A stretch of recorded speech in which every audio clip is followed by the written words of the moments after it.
कहानी की शुरुआत में ही हमें इसके मेन प्रोटैगनिस्ट से मिलाया जाता है जो कि क्लास 7th में पढ़ता है और जो ही उसकी आंख खुली तो वो पाता है कि वो टाइम में पीछे आ गया है। ये नहीं बताया गया कि वो टाइम में पीछे कैसे आया, मगर उसको इस बात से दिक्कत थी कि अगर उसको रीइंकार्नेट होकर टाइम में पीछे ही आना था तो वो तब उस टाइम में क्यों नहीं आया जब उसका एडमिशन कॉलेज में हो चुका था। चलो अब इस दुनिया के बारे में जानते हैं कि इसमें डंजन्स के अंदर जो मॉन्स्टर्स रहते हैं तो वो इंसानियत के लिए एक बहुत बड़ा खतरा है और उनके अगेंस्ट लड़ने में इंसानों ने कुछ भी प्रिपेयर नहीं करा था। आम वेपन्स तो उन पर इस्तेमाल करना फजूल ही था और बाकी मांगस की तरह कोई टावर कोई सिस्टम विस्टम इनको नहीं दिया गया है। तो इस सिनेरियो में इंसान क्या करते हैं कि डंजन के अंदर जो मॉन्स्टर्स रहते हैं उनमें से किसी एक को मारकर इन्होंने उनका ब्लड सैंपल लिया और उसी से ही खुद के लिए अपना एक सिस्टम बनाया। एक इंजेक्शन के थ्रू उनका डीएनए इंसानों में ट्रांसफर किया जाता है और एक रैंडमाइज सिलेक्शन के बाद सिस्टम अवेकनिंग होती है और होस्ट अपने टाइप को चुनता है कि कौन से मॉन्स्टर की पावर कौन से इंसान के साथ ज्यादा कंपैटिबल है। साइंटिस्ट के इस खोज के बाद जितने भी लोग थे, जितने भी पावर्स थी, वो एकदम से ऑपोजिट हो गई। लोगों ने आर्मी ज्वाइन करने के बजाय इस पावर को ऑब्टेन करना चाहा और जितने भी बिजनेसमैन थे उन्होंने कंपनी के स्टॉक्स में इन्वेस्ट करने के बजाय इन सप्लीमेंट्स को बनाने में इन्वेस्ट करा। पूरी की पूरी दुनिया इन सप्लीमेंट्स के अराउंड ही इर्द गिर्द घूम रही थी और पूरी जीपीटी इन सप्लीमेंट्स पर ही निर्भर पूरी तरह से हो गई, क्योंकि अब सिर्फ सिस्टम के लोग ही इस दुनिया पर राज करते हैं। तो बच्चा बच्चा अब एक कल्टीवेटर बनना चाहता है और सिस्टम को ऑब्टेन करना चाहता है। मगर जितना ये सुनने में आसान होता है उतना ये मुश्किल, क्योंकि इंजेक्शन के बाद ये पूरी आपकी किस्मत और बॉडी पर डिपेंड करता है कि तुम अवेकनर बन सकते हो या नहीं, जो कि हर कोई नहीं हो सकता। और एक सिस्टम की दुनिया में एक आम वर्कर बनना ये तो कोई भी नहीं चाहेगा। तो ज्यादा पॉसिबिलिटीज के लिए गवर्नमेंट्स ने स्कूल बनाए और बच्चों को ट्रेन करना शुरू कर दिया। और उन्हीं स्कूलों में से एक स्कूल में हमारा मेन प्रोटैगनिस्ट जिसका नाम काइजर है तो वही पढ़ता है। हमारा काइजर बाकी मांगस के हीरो से अलग नहीं, क्योंकि यहाँ पर भी लोग उसे तंग करते हैं, क्योंकि काइजर में अवेकनर बनने के गुण बिल्कुल भी नहीं दिख रहे। और तो आज दोबारा वो एक रीइंकार्नेट होकर आया है, वो भी उसी दिन पर जब वो एक अवेकनर बना था। मगर इस बारी क्या होगा तो वो तो इसे खुद भी नहीं पता। वक्त गुजरता गया और टीचर आते हुए बोले, क्या तुम सब लोग तैयार हो, क्योंकि अरीना में जाने के बाद तुमको इंजेक्शंस लगाए जाएंगे। जिन्होंने अवेकनर बनने के लिए पूरी मेहनत की उनके साथ मेरी शुभकामनाएं, लेकिन जिन्होंने नहीं किया तो उनके साथ भी मेरी शुभकामनाएं, लेकिन मैं चाहूंगा कि तुम लोग फेल ही हो जाओ। इनडायरेक्टली ये हमारे काइजर को ही टारगेट कर रहे थे, वो भी उसको ये समझाने के लिए कि वो पहले क्विट ही क्यों नहीं कर लेता। मगर काइजर ने तो पहले ही ये ठान लिया था कि चाहे कुछ भी हो जाए लेकिन किसी से पीछे नहीं आना और इन कमीने लोगों को वो उनकी औकात दिखा देगा कि वो किसको अंडर एस्टिमेट कर रहे हैं। देखते ही देखते इंजेक्शन हॉल पर हमारा सीन गया, जहां लगभग सारे स्टूडेंट्स इस बात को लेकर क्यूरियस थे कि उनको आखिर किस मॉन्स्टर्स की पावर मिलेंगी। अभी कुछ सेकंड्स के बाद वहां पर टीचर भी आ जाते हैं जिनके पास अपने बैग में मॉन्स्टर सिरम्स मौजूद थे। वो काइंडली सारे स्टूडेंट्स से रिक्वेस्ट करते हैं कि सिरम्स के इंजेक्ट होने के बाद वो पावर को एक्सेप्ट कर ले और ज्यादा वो स्टूडेंट्स को घबराने से मना करते हैं और ज्यादा भगदड़ ना मचे। तो टीचर कहने लगे कि जिसका नाम वो लेंगे तो सिर्फ वही लोग आएंगे और उनको ही इंजेक्शन लगाया जाएगा। देखते ही देखते जितने भी स्टूडेंट्स थे तो उनको इंजेक्शन लगा दिया गया और अब आखिर में रहता है हमारा काइजर, जिसको इंजेक्शन जब लगाया गया तो उसकी आंखें चमकने लगी, मगर बाद में उसको कुछ भी फील नहीं हुआ, जो कि टीचर देखकर दंग रह गए कि आखिर ये रिएक्ट क्यों नहीं कर रहा। तो काइजर कहने लगा कि कहीं टीचर ने उसे फेक इंजेक्शन तो नहीं लगाया। तो पीछे से वही लड़की आती है जो कि क्लास में उसे तंग कर रही थी कि काइजर इतना वीक है कि सिरम के मॉन्स्टर्स भी उन्हें अपनी पावर नहीं देना चाहते, तो इससे अच्छा वो एक आम वर्कर बनके पूरे जिंदगी अपना काम करके मर क्यों नहीं जाता। यही उसको ज्यादा शोभा देता है और एक सिरम उसकी वजह से वेस्ट हो चुका है। मगर काइजर अपने मन ही मन कहता है इसका तो मुंह तोड़ने का मेरा मन करता है, मगर अगर ऐसा मैं करता हूँ तो विक्टिम कार्ड खेलकर मुझे ही जेल में डाल देगी। कि तभी अपने बॉडी के अंदर वो इमेंस पावर को फील करने लगा और वो उस लड़की को वार्निंग देता है कि वो दूर चली जाए, वो फटने वाला है। मगर उस बेवकूफ लड़की को ये लग रहा था कि ये जस्ट प्रिटेंड कर रहा है, क्योंकि ये किसी तरह से भी एक अवेकनर बनना चाहता है। तो जब उस लड़की ने ठान लिया कि वो जाएगी नहीं तो नुकसान उसे खुद ही उठाना पड़ा, क्योंकि उसके अगले सेकंड ही काइजर की बॉडी से एक इमेंस ऑरा निकलने लगा, जो कि मॉन्स्टर्स के किंग यानी कि गॉडजिला की पावर थी। और वो गॉडजिला की पावर के साथ अवेकनर बन चुका है। मगर लॉटरी में उसे दो चीजें मिली है, एक गॉडजिला की पावर और दूसरा उसे एक ऐसा सिस्टम सिस्टम मिला है जिसमें वो अनलिमिटेड मॉन्स्टर्स की पावर को सेव कर सकता है। हालांकि सिर्फ एक इंसान एक मॉन्स्टर की पावर को सेव करता है, ये लातादाद चाहे जितने भी मॉन्स्टर हो उनकी पावर ये खुद के अंदर स्टोर कर सकता है। उस हाल में बाकी जितने भी लोग थे जिनको अच्छे अच्छे और पावरफुल मॉन्स्टर्स ने एक्सेप्ट कर लिया था, तो उनके भी रोंगटे खड़े हो गए कि ये आखिर किस तरह की ऑरा है। और अवेकनिंग के पहले स्थान पर ही वो 3% गॉडजिला की पावर को यूज कर सकता है, और जो वो सिस्टम उसे मिला है तो वो ए रैंक का है। बात समझने में काइजर को देर नहीं लगी कि उसको तो एक गोल्डन एग मिल चुका है, आसान अल्फाजों में एक खजाना। और बाकी स्टूडेंट्स जितने भी हाल में थे तो उनको यकीन नहीं आ रहा था कि ये ऑरा उनको काइजर से ही फील हो रहा है, जो कि कुछ देर पहले कुछ भी नहीं था। और अब उसकी ऑरा को फील करने के बाद सारे झुक गए, जैसे कि सामने से वाकई में एक गॉडजिला आ रहा हो। काइजर इस चीज को अप्रिशिएट नहीं करता कि सारे लोग उसके सामने झुक रहे हैं, लेकिन अपने मन ही मन वो कह रहा था, देखा भाई का रोला सारे लोगों को झुकने पर मजबूर कर दिया। मगर खैर ये तो बस शुरुआत है। इंजेक्शन लेने के बाद दूसरा प्रोसेस शुरू होता है, जो कि होता है डिटेक्शन प्रोसेस। डिटेक्शन की मशीन जिसमें उन मॉन्स्टर का पता चलता है कि कौन सी पावर किस टाइप के मॉन्स्टर से तुम्हें दी गई है, और जितना स्ट्रॉन्गर मॉन्स्टर होगा तो उतना ही रैंक उस बंदे का ज्यादा होगा। जैसे कि एक बंदे को बग टाइप मॉन्स्टर की पावर मिल चुकी थी, और अगली और क्लास का टॉपर जिसका नाम लियो था, तो उसको ड्रैगन की पावर। सब लोगों को लग रहा था कि लियो ही इस साल का वो गोल्डन अवेकनर होगा। मगर ये बात सिर्फ थोड़ी देर के लिए ही टिक रही थी, क्योंकि जब उन्होंने अगले प्लेयर को देखा तो वो रेबेका थी, और रेबेका को जिस मॉन्स्टर ने चुना था तो वो उस ड्रैगन से भी ज्यादा पावरफुल था। और ऊपर से जिस फैमिली से वो रिलेटेड है, तो सब लोग ये कह रहे थे कि अपने मॉन्स्टर्स के पावर के बिना भी वो बहुत ही ज्यादा स्ट्रॉन्ग थी। और इस सारे नजारे को काइजर पीछे से देख रहा था। सारी चीजें कॉमन थी, लेकिन एक बात अलग थी कि पता नहीं कि कुछ लोगों के पास स्टेज 3 और स्टेज 4 के प्लेयर की नोटिफिकेशन उसे दिखाई दे रही है, लेकिन अगर वो अपनी बात करे तो उसे एक हाईली क्लासिफाइड ए क्लास का अवेकनर करार दिया है, वो भी अपने सिस्टम ने ही, जो कि बाकी लोगों को दिखाई नहीं दे रहा। यही उसे कंफ्यूज कर रही थी कि उसकी बारी आ जाती है। और मानो या ना मानो, लेकिन पावर इस दुनिया में वाकई मायने रखती है, और ये बात उस दिन काइजर को पता चल चुकी थी, जब उसने देखा कि कुछ देर पहले ये उसे कुत्ते की नजरों से भी नहीं देख रहे थे, और अब इनकी आंखों की रोशनी को देखकर साफ साफ ये पता चल रहा है कि फ्यूचर में ये काइजर के साथ फ्रेंडशिप रखना चाहते हैं। कुछ लड़कियों ने ये भी सोच लिया था कि वो तो इसे प्रपोज ही कर देंगी, मगर जब वो डिटेक्शन मशीन में गया और सब लोगों की उम्मीदें और कुछ लोगों की नजरें उस पर ही थी, तो उन सब पर पानी फिर गया, क्योंकि सिस्टम ये डिटेक्ट ही नहीं कर पाया कि इसको किस टाइप मॉन्स्टर ने चुना है। और ठप एकदम से दोबारा से वही माहौल हुआ। सब लोग उसका मजाक उड़ाने लगे। एक ने तो ये भी बोला कि शायद वो जो बर्स्ट ऑफ एनर्जी थी वो भी इंजेक्शन हाल में, तो वो उसकी पावर उसके पाद में निकल गई। मगर अपना काइजर जो ही डिटेक्शन मशीन से बाहर निकला, तो उसे अब जाकर अपने टेम्पलेट की समझ में आ गई कि इसका नाम इन्फिनिट मॉन्स्टर टेम्पलेट क्यों रखा है, क्योंकि वो हर एक मॉन्स्टर को एब्जॉर्ब कर सकता है, तो मशीन उसे डिटेक्ट क्यों ही करेगी। इसका मतलब उसका रैंक एक जगह पर वो टिक नहीं सकता,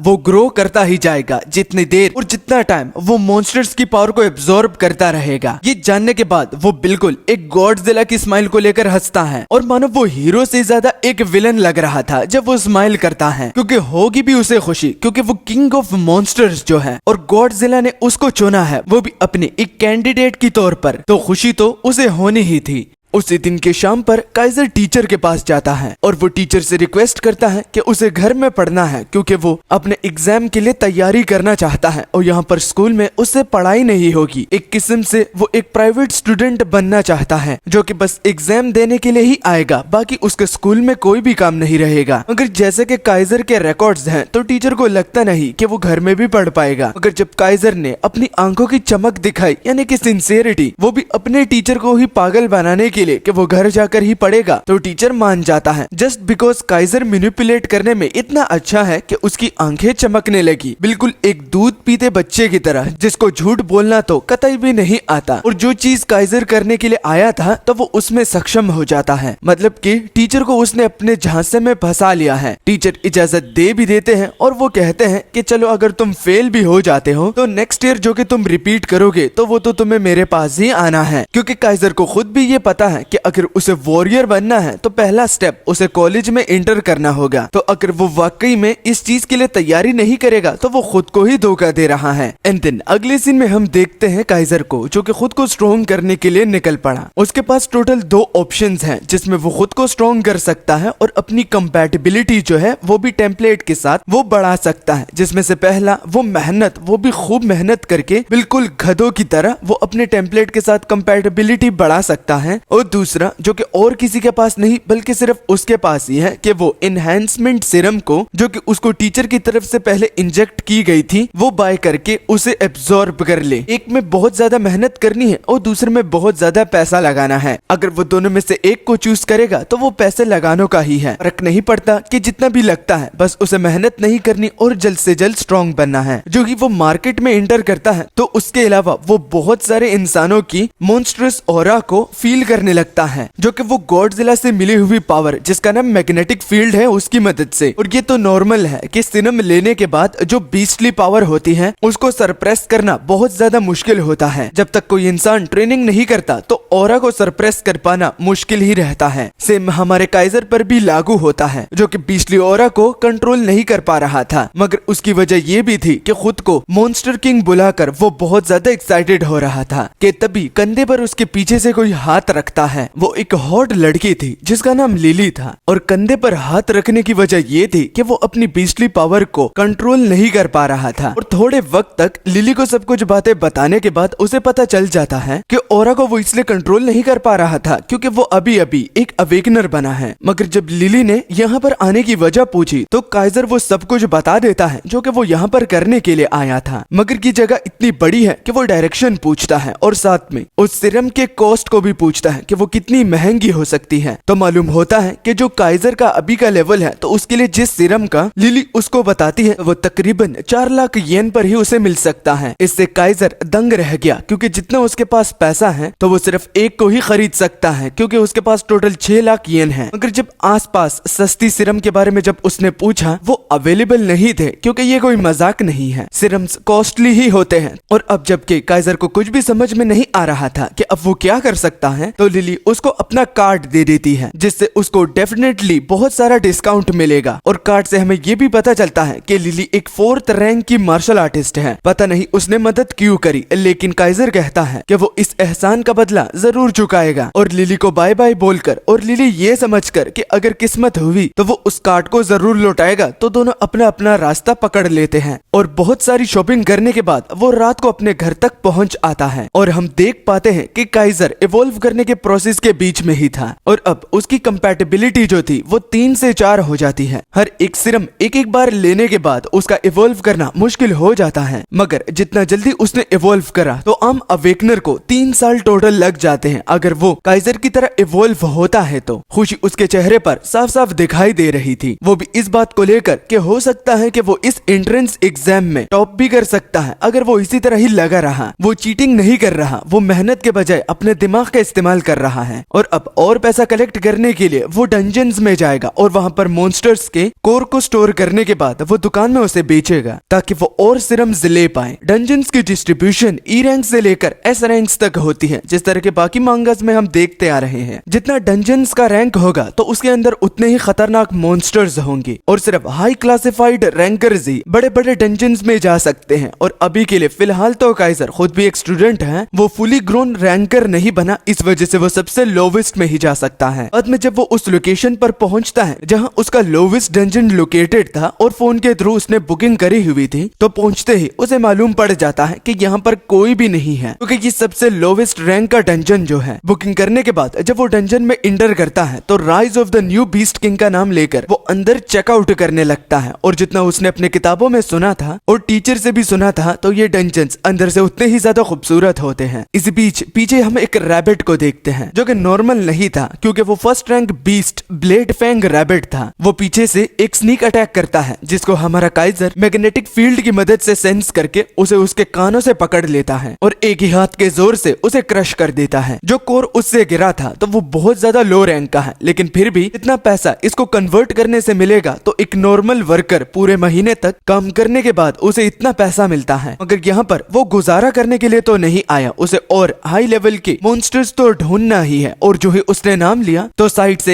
एक कॉर्प्स बग नामी एक मॉन्स्टर आ जाता है जो कि बग टाइप था, और उसे देखकर काइजर कहने लगा, शैतान का नाम लिया और शैतान हाजिर। अब चलो खुद को स्ट्रॉन्ग और अमीर बनाने का सफर शुरू करते हैं। जब ई क्लास डंजन में फाइट शुरू होती है तो काइजर उस बग मॉन्स्टर के साथ लड़ रहा था और पता नहीं कि वो कितने बग मॉन्स्टर को मार चुका है। मगर हाँ, इस फाइट के बीच में वो मानता है कि वो एक अच्छा स्टूडेंट नहीं है, मगर मॉन्स्टर पर जो इंसाइक्लोपीडिया उसने पढ़ी है तो आज इस फाइट में वो उसका भरपूर फायदा उठा सकता है, क्योंकि हर एक मॉन्स्टर की वीक स्पॉट के बारे में उसे पता है जो कि उसने इंसाइक्लोपीडिया में पढ़ी है। वो अपनी मार्शल आर्ट्स का इस्तेमाल करके जब हाइपर बीम उस पर छोड़ता है तो लग जाने के बाद वो मॉन्स्टर भी काउंटर में अपने फैंग्स को फेंकता है, जिसको काइजर डॉज तो कर लेता है लेकिन उसके कपड़े फट जाते हैं। अपनी जान से ज्यादा काइजर को अपने कपड़ों की पड़ी होती है क्योंकि वो बहुत ज्यादा महंगे जो थे। अस भाई अस, हमें भी कपड़ों की ज्यादा फिक्र होती है। अपने करंट स्टेट पर एक नजर डालकर काइजर को ये तो समझ में आ चुका था कि वो इस मॉन्स्टर का कुछ भी नहीं बिगाड़ सकता। यहाँ पर चीट करने के अलावा और चारा उसके पास बचता नहीं, और चीट से मतलब वो एम्परर्स के ब्लड लाइन को एक्टिव करता है। वो भी मॉन्स्टर एम्परर की बात कर रहा हूँ, मतलब के गॉडजिला की, जिससे उसके हाथ गॉडजिला के हाथों में कन्वर्ट हो जाते हैं और जो एम्पावरमेंट उसके पास थी वो 15 से 21 तक चली जाती है। मॉन्स्टर भी दंग रह जाता है जब उसने देखा कि अब ये इंसान तो है लेकिन ताकत इसके साथ मॉन्स्टर्स की है, तो वो टूट पड़े उससे पहले ही काइजर उस पर टूट पड़ता है और शेविंग करने के बाद वो उससे चकनाचूर कर देता है, वो भी कुछ सेकेंड्स में। डीमन एम्परर ब्लड लाइन्स की स्किल को एक्टिव करने के बाद उसकी बॉडी बहुत हीट अप हो जाती है जैसे कि कोई इंजन, क्योंकि जब वो डीएक्टिवेट करता है तो उसकी बॉडी से स्टीम निकलने लगता है। और डीमन एम्परर्स ब्लड लाइन को एक्टिव करने के बाद जो उसकी एम्पावरमेंट भी थी तो वो भी परमानेंटली इंक्रीज हो जाती है। ये छोड़ो, इन सबसे ज्यादा काइजर को उस दुकान वालों पर गुस्सा आ रहा था क्योंकि जो वेपन उसने इक्विपन की मदद से बहुत महंगे में से चीप में लिया था, तो जितना वो बढ़ा चढ़ाकर अपने प्रोडक्ट को बता रहा था तो वो उतना ही घटिया निकला, क्योंकि सिर्फ इस मॉन्स्टर के साथ लड़ने के बाद जो 2,50,000 का ये वेपन था तो वो सेकंड्स भी नहीं टिक पाया, और यही चीज उसे बहुत ज्यादा गुस्सा दिला रही थी। वो ठान लेता है कि जब वो वापस जाएगा तो इस पर बैड रिव्यूज जरूर ही देगा, मगर खैर छोड़ो, वेपन से ज्यादा अब उसे इस बात की टेंशन हो रही थी कि उसे भूख लगी है। वो लगभग सारे पैसे अपने वेपन्स पर तो लगा चुका था लेकिन खाने के लिए वो अपने साथ कुछ भी नहीं लाया और उसे बहुत ज्यादा शदीद भूख भी लग रही थी। इस बीच कुछ स्वादिष्ट खुशबू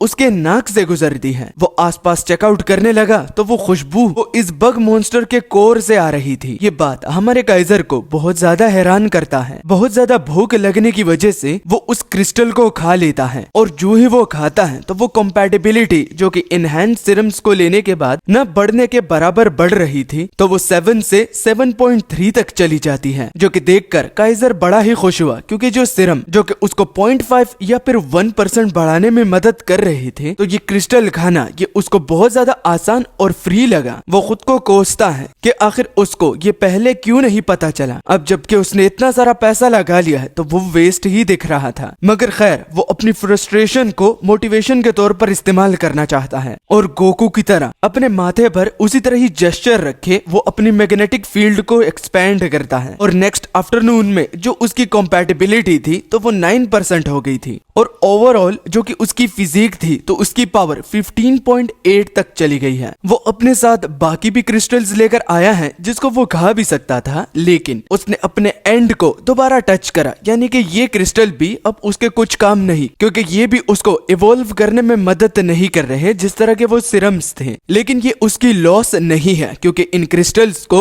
वो पैसों में कन्वर्ट कर सकता है। वो बहुत सारे क्रिस्टल्स बेचने के लिए आया था जो कि वो शॉपकीपर भी देखकर हैरान रह गई, क्योंकि एक हाई स्कूलर इतने सारे मॉन्स्टर को कैसे हरा सकता है। मगर काइजर तो गवर्नमेंट्स के रूल बताने लगा कि हर एक अवेकनर का ये फर्ज बनता है कि वो अपनी लूट का 30% गवर्नमेंट में इन्वेस्ट करेगा और उसके बदले अच्छा खासा उसे कंपनसेट करा जाएगा। ये कहकर अब टोटल 9 दिन रह चुके थे, वो भी कॉलेज के एंट्रेंस एग्जाम के लिए, और एकदम से हमारा सीन शिफ्ट होता है एक दूसरे डंजन पर जाता है जो कि 4D लेवल का था, यानी कि ई क्लास से थोड़ा थोड़ा सा आगे वहाँ पर एक पार्टी पहले से ही आई हुई थी, जिनका एक बंदा कम था क्योंकि उसको पिछली रेड में कुछ इंजरीज लग चुकी थी, लेकिन उनका भी वो बंदोबस्त कर चुके हैं क्योंकि एक दूसरा बंदा उसके बदले उसको ज्वाइन करेंगे। जब कैप्टन लिन ने उस बंदे को इंट्रोड्यूस करवाया, वो भी अपने टीम के सामने, तो वो और कोई नहीं, वो काइजर था। वो अपना लेवल 9 बताता है और अपना नाम पुनीत सुपरस्टार बताता है। ये सब का सब काइजर ने अपनी आइडेंटिटी को छुपाने के लिए करा है ताकि किसी को ये पता ना चले कि वो एक हाई स्कूल स्टूडेंट है। वो एक ऐसे बंदे का नाम इस्तेमाल कर रहा है जो कि जिंदगी में बस गवार और नालियों में वीडियोस बनाता रहता है, मगर वो दिल का अच्छा भी है। नाम को देखकर कैप्टन भी कहने लगे कि ये तो सुना सुना सा लगता है, क्या तुझे कॉपीराइट क्लेम नहीं लगेगा क्या? तो काइजर मतलब के पुनीत सुपरस्टार कहता है, अरे आपको इससे क्या मसला है, बस आपको रेड में जाना है ना, तो चलो चलते हैं। कैप्टन को भी बात में दम लगता है क्योंकि यही तो वो करने के लिए आए हैं। वो कोई पर्सनल इन्वेस्टिगेटर नहीं। और सारे रूल्स और रेगुलेशन को समझाने के बाद वो काइजर से कहता है कि तुम्हारी फर्स्ट रेड है तो हमारे पीछे ही रहना। और बाद में वो 4D क्लास के डंजन में इंटर कर लेते हैं जो कि रेगिस्तान था। मगर कैप्टन से मालूम होता है कि पिछली मर्तबा जब उन्होंने रेड करा था तो वो जंगल से भरा हुआ था, मगर अब ये एक रेगिस्तान है तो ये बदलता रहता है। आते ही उनके गाड़ी का पीछा कुछ मॉन्स्टर्स कर रहे थे, जिनको एक बंदा जिसका नाम हुड होता है वो अपने एक ही वार से उन तीनों को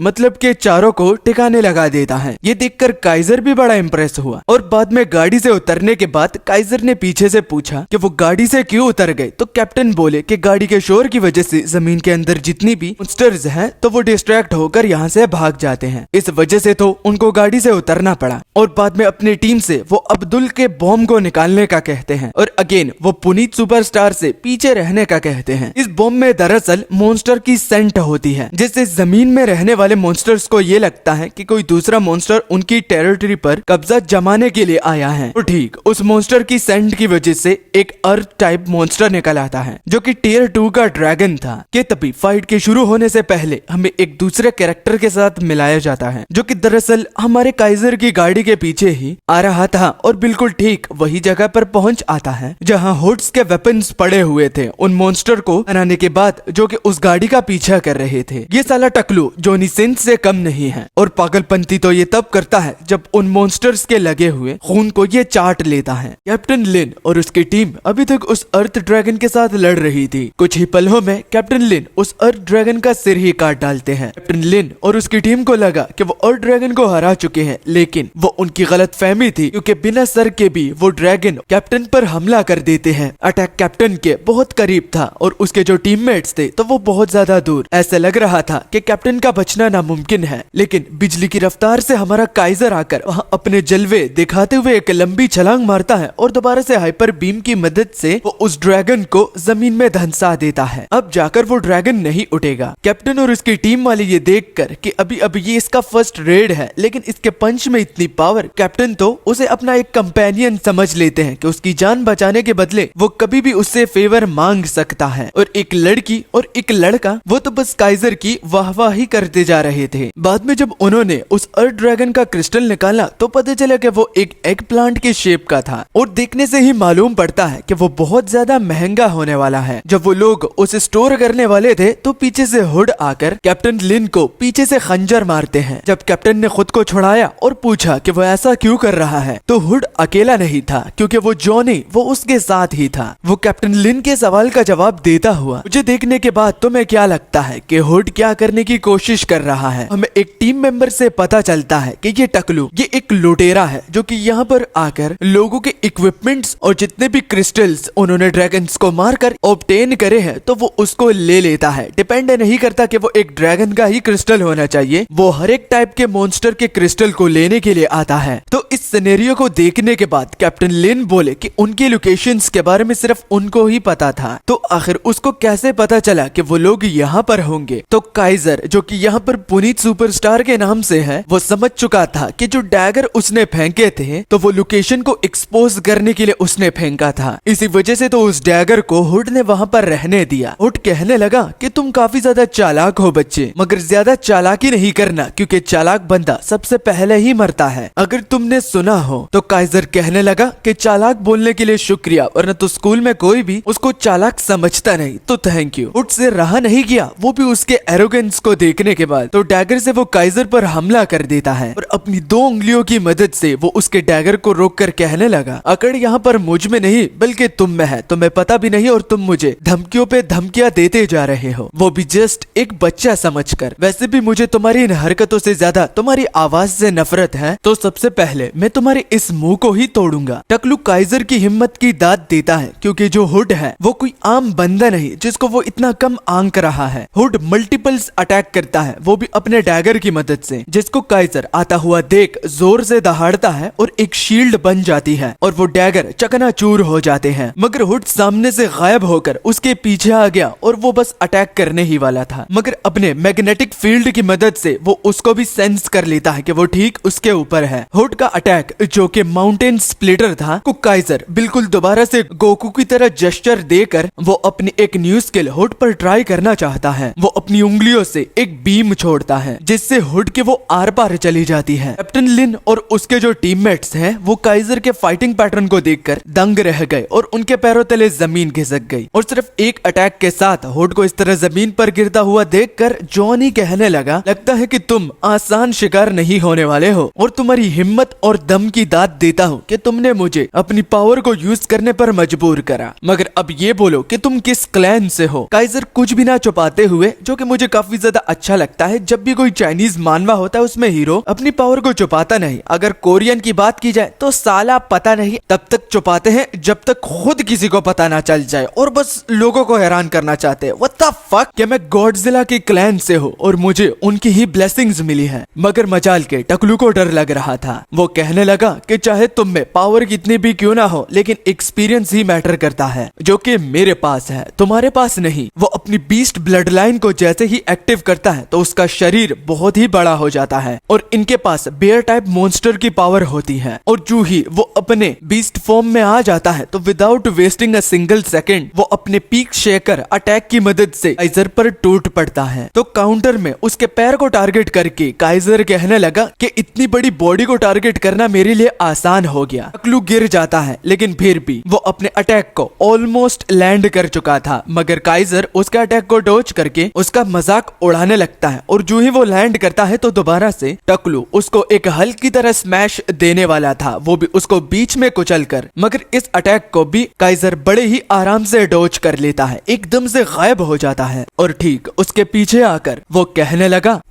लगता है तुम मुझे लेकर काफी ज्यादा सीरियस थे, लेकिन खैर अब मेरी बारी है। जो ही काइजर ने अपनी बात को करा तो उसके बाद वो अपनी सेकंड टेक्निक, जिसको वो माउंटेन क्रशर फिस्ट कहता है, तो वो अपनी गॉडजिला की पावर को अपनी फिस्ट में स्टोर करके बहुत सारे पंचेस टकलू को सीधा दे मारता है। हर एक पंच ऐसा लग रहा था कि उसके शरीर के आर पार हो जाएगा और आखिर में जॉनी को इस तरह जमीन पे पड़ा हुआ देख कैप्टन लिन और बाकी जितने भी टीममेट्स थे तो वो दंग रह गए। मगर मजाल के जॉनी का प्राइड उसे हार मानने के लिए मजबूर करे, क्योंकि वो अब भी इस तरह बेचारी स्टेट में भी होकर काइजर को धमकी दे रहा था, जो कि सुन दोबारा से काइजर कहता है, लगता है तुम्हारा मुंह अब तक बंद नहीं हुआ। खैर मैं सोचूंगा कि जब तुम्हारा मुंह ही नहीं होगा तो तुम बात कैसे कर पाओगे। ये कहकर वो उसके मुंह को ही तोड़ देता है। जिसके बाद अगले सीन में हम देखते हैं कि कॉलेज एंट्रेंस एग्जाम से पहले एक टूर्नामेंट वो लोग हेल्ड करते हैं, जहां पर स्टूडेंट्स एक दूसरे से लड़ेंगे और लास्ट में जो बचेगा तो वही इस टूर्नामेंट का विजेता होगा। और एक ट्विस्ट भी मैं तुम लोगों को दिखाता हूँ, जो भी इस टूर्नामेंट का कमेंटेटर है तो वो जैक है भैया। वैसे ये जैक नहीं, लेकिन ये जैक की तरह मिलता जुलता है। मुझे तो लगता है कि 95% तो जैक की तरह ही है, बस एक अच्छी ड्राइंग में फुल HD। हाँ, तो तुम लोगों को क्या लगता है कमेंट में जरूर बताना। अच्छा, तो ऑलरेडी टूर्नामेंट शुरू भी हो चुका था। अरीना 1 से लेकर अरीना 6 तक सब स्लॉट बुक हो चुके थे, लेकिन अरीना 6 में जो ओपोनेंट था तो वो गायब था और वो ओपोनेंट और कोई नहीं बल्कि काइजर ही है। वो अभी तक नहीं आया है, जो कि देख जैक कहने लगा कि अगर वो थोड़ा और लेट हो जाता है तो जैसे कि टूर्नामेंट्स के रूल है, तो जो नहीं आया तो वो हार जाएगा और जो यहाँ पर मौजूद है वो जीत जाएगा। अब ये लड़की काइजर के ओपोनेंट है। अब पता नहीं ये कौन स्ट्रॉन्ग है लेकिन बहुत ज्यादा हॉट है, लेकिन इसकी ये जो एटीट्यूड है ना, ये बिल्कुल भी नहीं पसंद मेरे को। खुद को बस मर्दों से सुपीरियर समझना। अब ये नहीं कहना चाहता कि मैं एक मिसोजिनिस्टिक हूँ, फिर भी ऐसे तो नहीं होता ना बाबू भैया। क्राउड में जितने भी लोग थे तो वो उल्टा सीधा बोलने लगे। टाइम खत्म होने वाला था कि तभी सब लोग ऊपर से एक ऑरा को फील करने लगते हैं। वो ऑरा और किसी की नहीं बल्कि काइजर की थी, जो कि रॉकेट की तरह आकर नीचे लैंड करता है। लेकिन सबसे बड़ी बात कि जो लोग क्राउड से उसे देख रहे थे तो सब लोग क्यूरियस हो जाते हैं, आखिर इस बंदे के पास कौन सी ऐसी पावर है जिससे ये उड़ पा रहा है। काइजर लैंड करता है तो एक किक के साथ सामने ओपोनेंट को, अरे भैया आराम से लड़की है, वो नॉकआउट कर देता है और कहने लगा अब एक डिश वॉशर मुझसे जीतेगा। क्या है भाइयों, थोड़ा सा वेट कर लेते। बूम ये तो मुझसे भी बड़ा मिसोजिनिस्टिक निकला। और वो लड़की गई भाइयों गई, लेकिन घंटा काइजर को फर्क पड़ता है। वो कहता है भाड़ में जाए तू। और सरप्राइज की बात कि सारे लोग काइजर के नारे लगाने लगे हैं एक लड़की को लात मारकर। यहाँ असलियत में लड़की को लात मारो भाई जेल हो जाएगी तुम्हें। अच्छा तो काइजर के स्टैट्स पर चलते हैं। कॉम्पैटिबिलिटी जो है वो अब 20% हो गई है। वाओ भाई। ओवरऑल जो उसकी फिटनेस है तो वो 226 है। ज्यादा स्टैट्स होने की वजह से जितनी भी लड़ाई वो लड़ता है तो एक एक किक के साथ वो उन सबको हरा डालता है। और क्राउड में जितने भी लोग हैं तो वो अब वन पंच मैन की बजाय काइजर को वन किक मैन बुलाते हैं। सारे लोगों की नजर काइजर पर ही होती है क्योंकि वो अपने ओपोनेंट को टाइम भी नहीं देता और एक किक के साथ फिनिश। इसी तरह वो फाइनल्स में सेलेक्ट हो जाता है। जब रेस्टिंग का टाइम आता है तो अपनी जगह पर पहुंचने से पहले ही लोग उसे घेर लेते हैं। एक लड़की उसे स्नैपचैट पर खुद को ऐड करने के लिए कहती है तो बाकी लोग उससे इंटरव्यू में पूछते हैं कि आपके टूथपेस्ट में नमक है। और काम के लोग वो उससे ये पूछने आते हैं कि क्या वो उनके कॉलेज को ज्वाइन करेगा जब ये टूर्नामेंट खत्म हो जाए। आखिर में उससे पूछ ही लेते हैं कि तुम्हारी फेवरेट यूनिवर्सिटी कौन सी है जहां उसके जाने का प्लान है। तो हमारा काइजर कहता है कि मुझे माफ करना लेकिन मेरी जो ड्रीम्स है तो वो तुम लोगों से कहीं ज्यादा है, क्योंकि मैं बीजिंग की सबसे टॉप यूनिवर्सिटी में एडमिशन लूंगा। ये सुनने के बाद जितने भी लोग उसे घेरे हुए थे तो वो चले जाते हैं, ना कि सिर्फ इस वजह से कि उसने अपना माइंडसेट बना लिया है, बल्कि इस रीजन से कि वो कुछ ज्यादा ही लंबी लंबी फेंक रहा है। उसने फाइट्स क्या जीत ली, उसे लगने लगा कि बीजिंग की सबसे टॉप यूनिवर्सिटी में उसको एडमिशन मिल जाएगा। फिर भी ऑफर उन लोगों ने पूरी तरह से एक्सपायर्ड नहीं की। अगर वो आना चाहता है तो आ सकता है जब उसका माइंड बदल जाए। मगर काइजर इन लोगों को भी उनकी औकात याद दिलाएगा जब वो बीजिंग यूनिवर्सिटी में दाखिला लेगा। और अब उसने ठान लिया है कि इस टूर्नामेंट को जीतना है और फर्स्ट प्राइज तो लेकर ही जाना है। साइड से इंस्पेक्शन वाले लोग आते हैं, वो भी ये चेक करने के लिए कि कहीं ये चीटिंग तो नहीं कर रहा। तो ये देखकर कि इसके स्टैट्स अब से ही इतने ज्यादा हैं और फिलहाल अभी इसको हाफ मंथ हुआ है तो आखिर ये कैसे मुमकिन है। तो वो दोबारा अपनी आंखों की चमक से उन लोगों को मैनिपुलेट करके कहने लगा कि उसके फादर के मर जाने से पहले उसने ये कहा था कि अगर खुद को स्ट्रॉन्ग अवेकनर बनाना है तो तुम्हें इंसान नहीं होना होगा, तुम्हें एक राक्षस बनना होगा। इस वजह से मेरे जेनेटिक्स अनलॉक हो गए। ये पहला केस था जिनमें जेनेटिक लॉक्स की वजह से स्टैट्स इतनी जल्दी बढ़ गए और ये झूठ है भाई। मगर उसकी मैनिपुलेशन काम कर जाती है और वो अपने एल्डर्स को ये खबर देने के लिए भाग निकलते हैं, वो भी काइजर को अकेला छोड़कर। रेस्टिंग रूम में आने के बाद वो अपने फोन पर देखता है कि इंस्टाग्राम पर बहुत सारे लोग यानी कि पेरेंट्स ही लाइव आए हैं और अपने बच्चों को सपोर्ट करने के लिए। अगर उसके सपोर्ट में कोई भी नहीं है और यही चीज उसे कहीं ना कहीं बहुत ज्यादा उदास कर रही थी, क्योंकि इस पूरी दुनिया में आखिर कोई भी ऐसा नहीं है जो कि उसे चीयर अप करे। जब सीन मुड़ा तो एक पर्सन है और वो और कोई नहीं बल्कि उसका अपना टीचर ही है और ये उसका होम रूम टीचर है। भाइयों यार big W for this teacher. सच में इस तरह के टीचर हर एक कॉलेज, स्कूल और यूनिवर्सिटी में होने चाहिए। अब टॉप 4 में आने के लिए उसकी ये लास्ट फाइट होने वाली है और ये बंदा भी बहुत ज्यादा तगड़ा है और ये भी बीस्ट ब्लड लाइन को एक्टिव कर सकता है। मगर जब उसे ये पता चला कि काइजर को डर ही नहीं लग रहा तो उसे बहुत ज्यादा गुस्सा चढ़ता है। अपनी ब्लड लाइन को वो जैसे ही एक्टिव करता है तो सीधा काइजर पर टूट पड़ता है, वो भी ये कहकर कि अब तक तुम सिर्फ लकी ही थे, अब तुम्हारा अंत यहीं पर ही होगा। मगर उसके ब्लड लाइन वाले अटैक को ही अपने नॉर्मल हाथ से ही रोककर वो बंदा जब ये देखता है तो दंग रह जाता है और उसका हाथ मरोड़कर जब वो उसे घुटने पर ला देता है तो उसको एक शोल्डर पर कराटे चॉप मारता है। वो चॉप तो नहीं था लेकिन वो जमीन में धंस जाता है और गया भैया इसका शोल्डर डिसलोकेट हो जाता है। इस बंदे को हराने के बाद वो गुस्से से सारे लोगों के सामने और देखकर ये कहने लगा, क्या कहीं भी कोई अच्छा एग्जामिनर नहीं है क्या कि उसे एक अच्छी सी टक्कर दे सके। और मानो ये कहकर वो इस पूरे टूर्नामेंट का हीरो बन जाता है। सब लोगों को लगता है कि इस साल का टूर्नामेंट काइजर ही जीतेगा और काइजर के नारे लग जाते हैं। अपनी दमदार सी स्पीच देने के बाद, जो कि स्पीच नहीं एक धमकी थी, तो बहुत सारे लोग उससे इंस्पायर्ड हो गए। वो काइजर को एक रोल मॉडल की तरह देखने लगे और पूरा का पूरा जो स्टेडियम था तो उसमें काइजर के नाम के नारे लग रहे थे, जो कि देखकर लियो, जो कि क्लास का टॉपर है और काइजर के क्लास में ही है, तो उसको अब लगने लगा कि काइजर अपनी स्ट्रेंथ को छुपा रहा था। वो एक्साइटेड हो जाता है काइजर से लड़ने के लिए और वो उम्मीद करता है कि फाइनल्स में सिर्फ वही दोनों आमने सामने हो। मगर इन सबसे ज्यादा सरप्राइज की बात यह थी कि बीजिंग यूनिवर्सिटी में लाइव ब्रॉडकास्ट चल रहा था और पता चला कि वो काइजर पर डिटेल पाना चाहते हैं और वो भगदड़ करते हैं। जब अरीना काइजर के इम्पैक्ट की वजह से टूट गया तो दूसरे अरीना में हम देखते हैं कि एक शाओलिंग नामी लड़की, जो कि बहुत ज्यादा सुंदर है, वन पीस की नामी की तरह है, लेकिन कुछ कमी है भैया। आपको पता है कि क्या कमी है? वो स्टोरी की हीरोइन के साथ लड़ रही थी और स्टोरी की हीरोइन का नाम तो आपको पता है ना, रेबेका है। रेबेका भी कम नहीं, लेकिन मुझे लगता है यहाँ पर शाओलिन ज्यादा ही अच्छी लिख रही है। सीटी बजी और शाओलिन ने रेबेका पर हमला कर दिया। रेबेका विदाउट अपनी बीस्ट पावर की मदद के बजाय और सिर्फ रॉ मार्शल आर्ट्स की मदद से उसके अटैक को डिफ्लेक्ट करती है। वो हवा को मैनिपुलेट कर सकती है, तो इम्पैक्ट उसी पर ही डाल दिया, जो कि देख शाओलिन को बड़ा ही गुस्सा आया कि वो इस फाइट को सीरियसली नहीं ले रही और वो अपनी बीस्ट पावर को इस्तेमाल नहीं कर रही। तो दोबारा काउंटर भी उसका बेकार जाता है, क्योंकि अगेन वो हवा को मैनिपुलेट कर सकती है, तो उसका हाथ बीच में वो रोक देती है। वो घबरा गई क्योंकि न सिर्फ हाथ उसका जकड़ लिया गया है, बल्कि वो उससे बाहर भी नहीं निकाल पा रही। मगर डर हाथ निकालने का नहीं, बल्कि सामने था। जब वो ऊपर देखती है तो रेबेका का पंच उसको बस लगने ही वाला था। जैक कहता है कि चलो अब ये फाइट शायद से खत्म होने वाली है कि तभी शाओलिन अपनी ब्लड लाइन को एक्टिव करती है और यहाँ पर इसकी ब्लड लाइन टाइगर की है और ये टाइगर फॉर्म में कुछ ज्यादा ही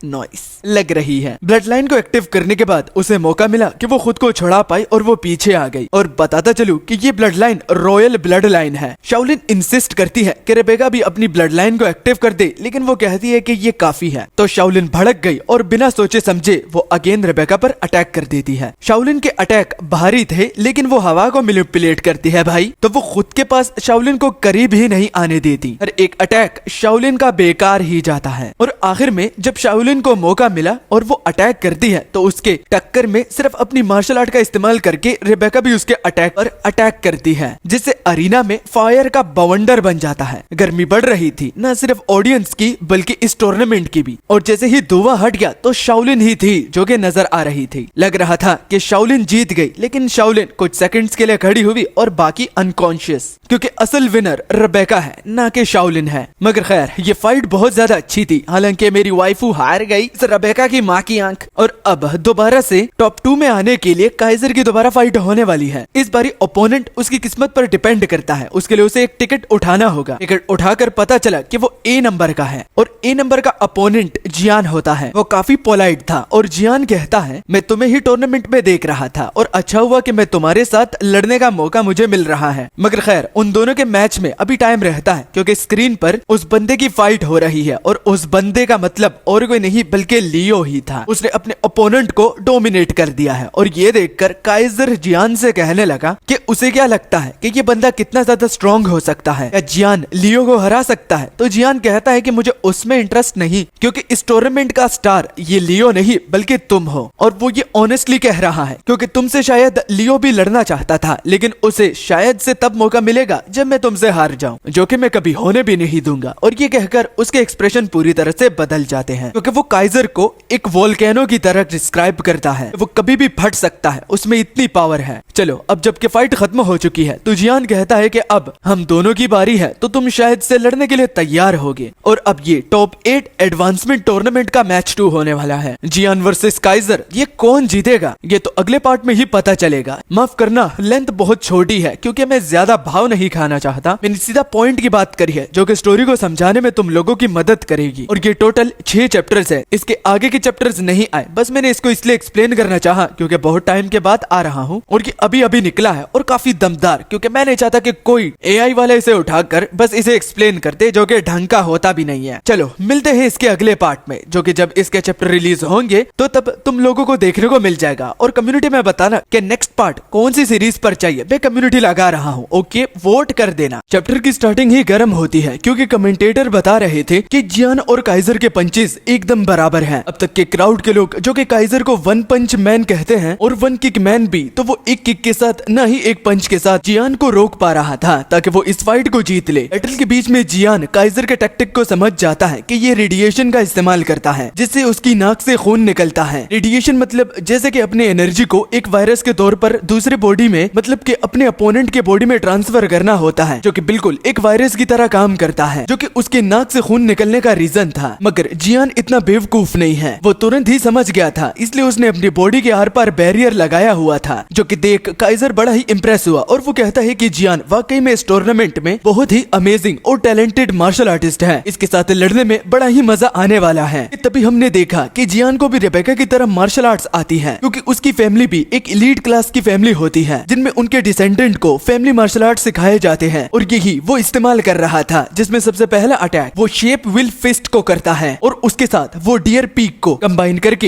एक डेडली अटैक करता है, कि इतना तेज था कि काइजर देख ही नहीं पाता और वो उसके पेट पर सीधा जाकर लगता है, जिसके कारण उसके मुंह से खून निकलने लगा। और कमेंटेटर कहते हैं कि इस बारी काइजर की फाइट का पहला पंच काइजर खुद नहीं बल्कि ओपोनेंट से खा रहा है। मगर जियान रुकता नहीं, वो अब अपनी दूसरी अटैक जिसका नाम बियर क्रैश होता है उससे काइजर को टैकल करता है, लेकिन काइजर इसको किस्मत से ब्लॉक कर लेता है और अब वो उसके टैक्टिक को समझ गया कि इसकी मार्शल आर्ट्स कैसे काम करती है। जियान जो कि अपनी एनर्जी को अपनी बॉडी में स्टोर करके उसे हार्ड बनाता है, तो दूसरे मार्शल आर्टिस्ट जिनके साथ अब तक वो लड़ चुका है तो वो नूबी थे, क्योंकि वो आफ्टर इफेक्ट पर बहुत ज्यादा फोकस करते थे, जिसमें उनको बड़ा ही रिस्क उठाना पड़ता था, वो भी काइजर को पहले पंच देना और उस पर पंच सिर्फ लैंड करना, जो कि वो कर ही नहीं पाए। मगर जियान भी बेवकूफ नहीं होता, वो समझ जाता है कि काइजर ये जान चुका है कि उसके अटैक इतने भारी कैसे हैं, तो वो अपने पहले अटैक का इस्तेमाल करके जो कि शेप विल फिस्ट था उससे काइजर को जगड़ लेता है और कहता है कि न सिर्फ मैं अपने एनर्जी को अपनी बॉडी को हार्ड करने के लिए इस्तेमाल करता हूँ, बल्कि मुझे बहुत सारे टेक्निक्स आते हैं जिनको जब तक तुम समझोगे तो तब तक तुम इस फाइट को हार चुके होगे। ये कहते हुए वो काइजर को पीछे फेंक देता है और अब अपनी न्यू स्किल जिसका नाम टाइगर पाउंस होता है, तो उससे वो मिड एयर में ही काइजर को एक जोरदार पंच देता है और अपना आखिरी अटैक जो कि ईगल डिवाइन होता है उसकी मदद से वो दोबारा से मिड एयर में उसको एक स्पीयर देता है और जमीन में उसे गाड़ देता है। उस अटैक पर जियान को इतना ज्यादा गर्व था कि वो हंसने लगा और कहता है कि वो एक लाजवाब फाइटर है और उसके साथ लड़कर उसकी वो विश पूरी हो गई है। मगर दुख उसे सिर्फ इस बात का हो रहा है कि लियो उससे लड़ नहीं पाएगा और उसने काइजर से बहुत एक्सपेक्टेशन रखी हुई थी, लेकिन फिर भी वो पूरी तरह से डिसअपॉइंटमेंट तो बिल्कुल भी नहीं है, क्योंकि उसमें ग्रो करने की इच्छा है। इस वजह से वो आगे जाकर एक महान फाइटर बन सकता है। कि इसी बीच हमें कमेंटेटर के थ्रू पता चलता है कि मेडिकल टीम स्टेज तक पहुंच चुकी है। इसका मतलब जो वन पंच मैन और वन किक मैन था वो भी इस टूर्नामेंट का चहेता स्टार वो जियान के थ्रू हार चुका है। मगर खैर उसने अपने लिए नाम तो बना लिया है, क्योंकि बहुत सारे लोग अब उसके फैन बन चुके हैं। इसी बीच जियान के एक्सप्रेशन एकदम से चेंज हो जाते हैं, वो बहुत ज्यादा डर जाता है, क्योंकि उस धुएं के पीछे वो इतनी इनॉर्मस ऑरा को फील कर पा रहा था कि उसकी पैंट गीली हो जाती है। मगर वो बता नहीं पा रहा था कि आखिर ये कौन से मॉन्स्टर की ऑरा है, क्योंकि उसकी मार्शल आर्ट्स में वो हर एक जानवर मौजूद है जिसका इंसान नाम लेगा तो वो उसको आता होगा। मगर आखिर ये कौन सी ऑरा थी, यही उसको कंफ्यूज कर रही थी। और उसकी लाइटनिंग से जो स्मोक पर्पल दिखाई दे रही थी, तो जब काइजर निकलता है तो वो कहता है कि जियान तुम वाकई में एक बहुत ही मेरे स्ट्रॉन्ग अपोनेंट निकले, मगर ये कम था, वो भी मेरी मॉन्स्ट्रोसिटी को रोकने के लिए। तुम वो पहले बंदे हो जिसके साथ फाइट करने में मुझे बड़ा मजा आ रहा है। अब जाकर मैं फील कर पा रहा हूँ कि एक स्ट्रॉन्ग ओपोनेंट कैसे होता है। कमेंटेटर लोगों को चीख चीख कर बता रहा था कि पहले में उसे लगा कि ये टूर्नामेंट इतना स्पेशल नहीं निकलेगा, लेकिन अब उनको क्या पता था कि यहाँ पर एक जीनियस मौजूद है जो कि मैजिकल बीस्ट एम्बॉडीमेंट को भी अचीव कर चुका है। और यही बात देखकर जियान धड़ धड़ कांपने लगता है, क्योंकि उसे पता है कि अब उनकी स्ट्रेंथ में उसे गैप दिखाई दे रहा है। और ऊपर से जो उसकी मॉन्स्टरस ऑरा है वो ये भी डिटेक्ट नहीं कर पा रहा कि आखिर वो किस बीस्ट की है, क्योंकि उसकी मार्शल आर्ट्स में वो हर एक जानवर मौजूद है और उनके फाइटिंग पैटर्न जो कि उसे सिखाया गया है। कमेंटेटर सब लोगों को कहते हैं कि अब एक न्यूक्लियर रेडिएशन को रोकने के लिए उन्होंने एक बैरियर बिछा दिया है जो कि बहुत ज्यादा खतरनाक है, वो भी ऑडियंस के लिए, क्योंकि रेडिएशन लेवल अननोन है और वो सारी रेडिएशन काइजर के बॉडी से निकल रही है। ऑडियंस में जितने भी लोग बैठे हुए थे तो वो कहते हैं कि आखिर ये कौन से मिथिकल बीस्ट की ऑरा होगी। और एज एक्सपेक्टेड जो कि काइजर ने एक्सपेक्ट किया था कि इस मॉन्स्टर को ये लोग नहीं जानते। और अब जियान का वो शील्ड भी काम नहीं कर रहा था, क्योंकि उसकी नाक से अब तेजी से खून दोबारा से निकलने लगा। मगर आखिरी दम तक वो लड़ने का ठान लेता है और अपनी ब्लड लाइन अवेकनिंग जो कि गोल्डन स्टार एप डीमन होता है वो एक्टिवेट करता है और अगेन फोम विल फिस्ट और स्नेक स्नेक स्ट्राइक, जो कि 2 अटैक को कंबाइन करने के बाद एक ब्रूटल अटैक बनाता है, तो उससे वो काइजर पर हमला कर देता है। सेम काइजर भी उस पर हमला कर देता है, लेकिन उसके अटैक के पीछे कोई मार्शल आर्ट्स नहीं थी, वो बस प्योर स्ट्रेंथ थी। और उस प्योर स्ट्रेंथ की वजह से हम देखते हैं जियान का हाथ एकदम से चकनाचूर हो जाता है। वो कहता है कि अगर वो शील्ड को एक्टिवेट नहीं करता तो उसका हाथ पूरी तरह से उखड़ जाता। और अब वो यही सोचने लगा कि आखिर इस मॉन्स्टर को वो कैसे रोकेगा। काइजर की ब्लड लाइन के बाद जियान एक रिस्पेक्टफुल अपोनेंट की तरह इस बात को एक्सेप्ट कर चुका था कि अगर अब वो इसके पंचेस को ब्लॉक भी करता है तो इसको डैमेज होना ही है। वो बहुत हद तक डिस्ट्रैक्ट हो चुका था, क्योंकि अब उसकी पावर काइजर की पावर को सरपास नहीं कर सकती। और फिर वही हुआ कि पहला अटैक काइजर ने करा और वो उस पर लातादात पंचेस लैंड करना शुरू कर देता है, जिसको अगर अब वो ब्लॉक भी करता है तो उसको डैमेज पहुंचना ही है। तो अपनी स्नेक फिस्ट का इस्तेमाल करके वो उसके हाथ को पकड़कर उसके पीछे आ जाता है और अपना ट्रम्प कार्ड, जिसमें वो हाथी जितनी पावर का इस्तेमाल करके जब ये अटैक लैंड करता है तो उसका भी कोई असर नहीं होता, क्योंकि काइजर ऐसे खड़ा होता है जैसे कि कुछ हुआ ही ना हो। और अब उसकी बारी है। जब अपनी फुल स्ट्रेंथ के साथ उसने पंच लैंड करना चाहा तो जियान अपने मैच को फॉरफिट करता है कि वो आगे और लड़ नहीं पाएगा। वो अपना सर झुकाकर कहता है कि तुम जीत गए, मैं सरेंडर करता हूँ, जो कि बहुत ज्यादा काइजर को डिसअपॉइंट कर देता है, क्योंकि उसे लगा कि कोई उसकी फुल स्ट्रेंथ के साथ कीप अप कर पा रहा है, लेकिन ये तो पहले ही हार मान रहा है। लेकिन खैर अब वो कुछ कर भी नहीं सकता, मगर फिर भी ये उसे बहुत ज्यादा फ्रस्ट्रेट कर रही थी कि उसको अपनी फुल स्ट्रेंथ को होल्ड बैक करना पड़ता है। वो अपनी बीस्ट विल की एम्बॉडीमेंट को जब ये एक्टिवेट करता है तो पूरी ऑडियंस उसके नारे लगाना शुरू कर देती है। और ऑनलाइन पर इस पूरी फाइट की मीम्स बन रहे थे कि जियान पहले में देखने में ऐसा लग रहा था कि वो जीतेगा, लेकिन ये तो शेर की खाल में एक बिल्ली निकली। जियान जिस स्कूल से था तो उसका प्रिंसिपल बहुत ज्यादा फ्रस्ट्रेट हो जाता है, क्योंकि वो एक एक करके काइजर के स्कूल वालों से हार रहा है, पहले लियो और अब ये सो कॉल्ड काइजर जिसने जियान तक को हरा दिया है। जब प्रिंसिपल ने पूछा कि क्या वो इस फाइट को लाइटली ले रहा था, क्या इस वजह से वो हार गया, तो वो उसके कंधे पर हाथ रखकर कहता है कि एक रियलिटी चेक देता हूँ, अगर मैं उस पंच को खाता तो आज मैं तुम्हारे कंधे पर इस तरह हाथ नहीं रख पाता। होपफुली प्रिंसिपल आप मेरी बात को समझ गए होंगे। उसकी सीरियसनेस को देखकर प्रिंसिपल भी समझ गया कि आज काइजर ने बिना जाने एक स्टूडेंट की जान को बख्श दिया है। और अब लास्ट के 4 स्पॉट में एक तो नोबडी होता है जिसका कुछ नाम ही नहीं है, और बाकी अपने स्कूल के ही 3 मेंबर। स्कूल प्रिंसिपल जो कि अब तक काइजर को जानते नहीं थे, वो काइजर को अपना फेवरेट स्टूडेंट बुलाते हैं कि ये तो उसका फेवरेट स्टूडेंट रह चुका है। और W फॉर द टीचर जो कि अब तक मैच देख रहा था और वो काइजर के नारे लगा रहा था। और अब उसकी लास्ट फाइट रेबेका के साथ होने वाली है। सब लोग इंटरनेट पर यही कहते जा रहे थे कि ये तो ब्यूटी वर्सेस बीस्ट है, ब्यूटी एंड द बीस्ट नहीं बल्कि ब्यूटी वर्सेस बीस्ट। ये फाइट एकदम अनप्रेडिक्टेबल थी, क्योंकि ऑडियंस को लगता था कि दोनों एक लेवल के हैं, क्योंकि फाइट शुरू होने के बाद ही लग पता जाएगा। सेमीफाइनल्स का पहला मैच शुरू होता है। रेफरी दोनों सेम स्कूल के स्टूडेंट को देखकर कहते हैं कि हिस्ट्री में पहली मर्तबा हो रहा है कि एक स्कूल से 2 बंदे आपस में लड़ेंगे। और जो ही रेफरी ने मैच को स्टार्ट करा तो काइजर दोबारा से अपनी बॉडी से स्टीम छोड़ता है, और फिर अगेन उसी तरह ही होता है जो कि जियान के साथ हुआ था। रेबेका भी उस धुएं के पीछे बहुत ही मॉन्स्टरस ऑरा को फील कर पा रही थी। तो क्या ये अब दोबारा से अपनी बीस्ट विल की एम्बॉडीमेंट को उसने एक्टिव करा है या फिर कोई अलग ही फॉर्म, ये तो इसके न्यू चैप्टर में ही पता चलेगा। लेकिन फिक्र नॉट, इस एपिसोड को डालकर मैं ये बिल्कुल भी नहीं कहना चाहता कि मैंने अपनी मास्टरपीस वाली सीरीज और बाकी जितनी भी है तो उनको छोड़ दिया है। जैसे मैं इसको एक्सप्लेन करता हूँ जब एक्शन भरा होता है तो मैं उनको भी एक्सप्लेन करना चाहता हूँ, लेकिन उनमें एक्शन आने तक बहुत टाइम होता है, और जब वो मैं डालता हूँ तो अच्छा परफॉर्म नहीं करती, और वीडियो शॉर्ट होने की वजह से चैनल के एल लग जाते हैं।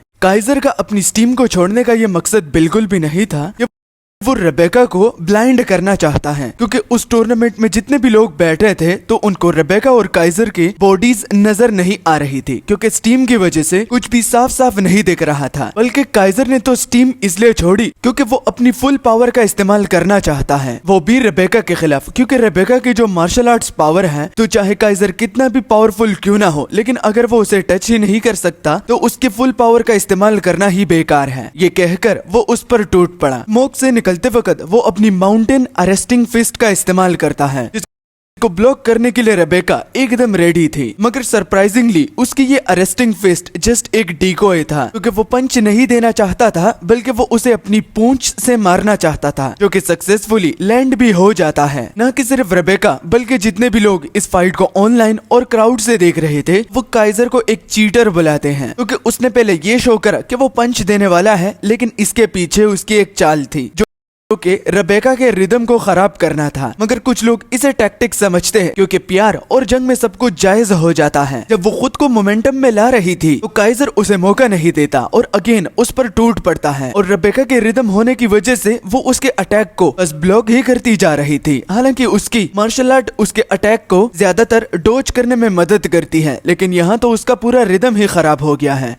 आखिरी एक झपट्टा मारने से पहले ही रेबेका उससे खुद को दूर करती है, मगर इतनी आसानी से भी काइजर उसे खुद से दूर जाने नहीं दे सकता क्योंकि वो अपने गॉडजिला हाथ की मदद से एक स्लैश फेंकता है जिसमें मार्शल आर्ट्स एनर्जी होती है और अगेन इस अटैक को रेबेका डॉज कर लेती है, वो भी काफी सेक्सी अंदाज में। मगर काइजर एक लीच की तरह उसके पीछे चिपका हुआ था क्योंकि उसका खून चूसने के लिए हर वक्त तैयार रहता है और अब की बार वो बहुत सारे अटैक्स रेबेका पर करता है जिसको रेबेका ब्लॉक ही करती जा रही थी। रेबेका के लिए यहाँ से निकलना मुश्किल नहीं था क्योंकि जो 2 मार्शल आर्ट्स उसने इस्तेमाल करी हैं तो उसकी मदद से वो यहाँ से निकल सकती है, लेकिन काइजर उसे मौका ही नहीं दे रहा और अगर इसी तरह ही वो उसके पंचेस खाती रही तो वो स्टेज से गिर भी जाएगी। उसकी सीक्रेट 2 मार्शल आर्ट्स के नाम, एक का नाम तो फ्लोटिंग शैडो होता है और दूसरे का नाम जेट फिंगर होता है। इन्हीं 2 की वो बात कर रही थी, मगर अब उसके पास चारा नहीं बचता और वो अपने ब्लड लाइन को एक्टिव कर लेती है, मगर पूरी तरह से नहीं, जस्ट हाफ ब्लड लाइन। उसकी आंखें ये पर्पल है या फिर पिंक, आई डोंट नो, मगर उस रंग से चमकने लगती है। वो इस फॉर्म को अपना ट्रम्प कार्ड बुलाती है जिसमें उसके पीछे पंख उगाते हैं और वो उड़ भी सकती है क्योंकि उसका मिथिकल बीस्ट वो नेदर बर्ड है। और इस फॉर्म में रेबेका को लाने में किसी ने भी मजबूर नहीं करा, लेकिन ये वाहिद मतलब कि इकलौता प्लेयर है जिसने रेबेका को अपनी ब्लड लाइन एक्टिव करने पर मजबूर करा। अपनी ब्लड लाइन को एक्टिवेट करने के बाद रेबेका काइजर को वार्निंग देती है कि वो इस फॉर्म में अपनी स्ट्रेंथ को कभी भी कंट्रोल नहीं कर सकती, तो अब अगर आगे से काइजर को कुछ भी होता है तो उसके लिए वो माफी नहीं मांग सकती क्योंकि वो ऑलरेडी ही सब कुछ बता चुकी है। काइजर भी घबराहट के बजाय बहुत ज्यादा एक्साइटेड हो जाता है और उसने कहा कि ये तो मेरे लिए ही एक बहुत बड़ी अपॉर्चुनिटी है क्योंकि अगर मेरा ओपोनेंट ही अपनी स्ट्रेंथ को कंट्रोल नहीं कर सकता तो इसका मतलब एक ऑल आउट बैटल होगी। अब तक उसने सोचा कि वो ऑल आउट लड़ेगा, लेकिन अकेले ऑल आउट पावर शो करने का मकसद ही क्या जब उसका ओपोनेंट ही पूरी तरह से लड़ नहीं पा रहा। ये कहकर वो पाता है कि रेबेका उसके पीछे आ चुकी थी, वो भी स्प्लिट सेकंड में ही। और अपनी दूसरी मार्शल आर्ट स्किल जिसका नाम mysterious royal martial art human jet finger नाम होता है, जो कि रेबेका के कैलकुलेशन के हिसाब से बहुत पावरफुल है, उसके काउंटर में काइजर भी एटॉमिक ब्लास्ट फिस्ट को रेडी करता है जो कि उसका पावरफुल अटैक है। और इन दोनों के नाम से ही तुम लोगों को पता चल चुका है कि अब क्रिएट होने वाला है एक शॉक वेव। ही दोनों के फिस्ट टकराते हैं तो बहुत ज्यादा शॉकवेव क्रिएट हो जाते हैं। पावर तो भर भर के निकल रही थी और क्राउड में जितने भी लोग होते हैं तो इस पावर की वजह से वो लोग अपनी आंखों तक नहीं खोल पा रहे थे। और ये सिर्फ 1-2-4 नहीं थे बल्कि पूरा क्राउड ही था। यहाँ तक कि रेबेका जो कि अपने ब्लड लाइन मोड में आ चुकी है, चलो इसको आसान करके बीस्ट मोड कह देते हैं, उसमें आने के बाद वो तक अपनी आंखों को नहीं खोल पा रही थी। मगर जब उसने अपनी आंखें खोली तो उसने देखा कि बहुत सारी न्यूक्लियर पावर काइजर के बॉडी से निकल रही थी और काइजर का मुंह मतलब कि पूरी बॉडी हाफ गॉडजिला बन चुकी थी। जैसे कि आप इस पैनल से देख सकते हो कि इसका पूरा मुंह ही गॉडजिला के मुंह में कन्वर्ट हो गया।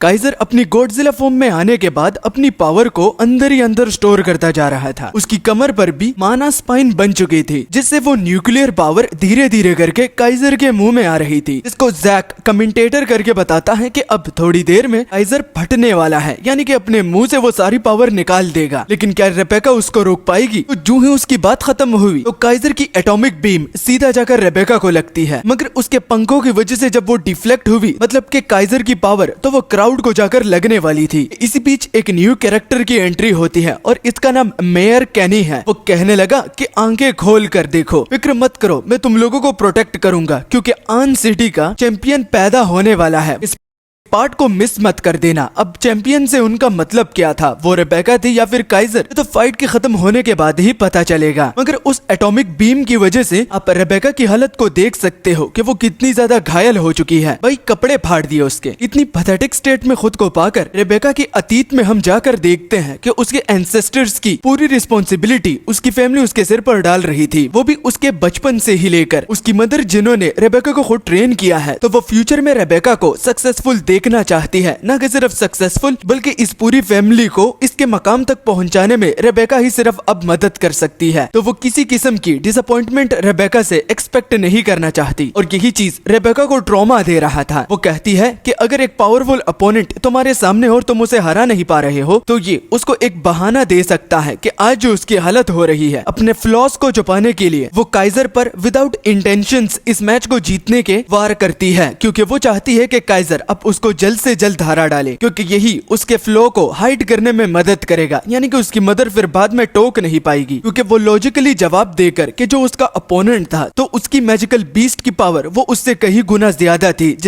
इस वजह से वो हार गई। मगर वार करने के बाद काइजर अपनी जगह से हिलता भी नहीं, वो एक इंच भी नहीं हिलता। जिसका जब रेबेका ने पूछा तो काइजर गुस्से में उससे कहता है कि अब तुम मुझे अगर अनफेयरली फाइट करोगी तो ये मत समझ लेना कि मैं इस टाइटल को, जो कि इस चैंपियन का टाइटल है, इसको तुम्हारी सिंपैथी से जीतूंगा। अब मुझसे लड़ो क्योंकि तुम में बहुत सारी स्पिरिचुअल पावर बची है और एडिशनली इस अटैक में तुम्हारी फाइटिंग की स्पिरिट बिल्कुल भी ऐड नहीं थी। ये कहता वो रेबेका को एक जोर का घूसा देता है जिससे वो जमीन में धंस जाती है, मगर वो रुकता नहीं, वो बार बार लगातार उसको बहुत सारे पंचेस दे देता है। Bro actually believe in gender equality, चाहे उसके सामने मर्द हो औरत, काइजर के लिए सब कुछ बराबर है, इसलिए तो वो इसका कीमा बना रहा है।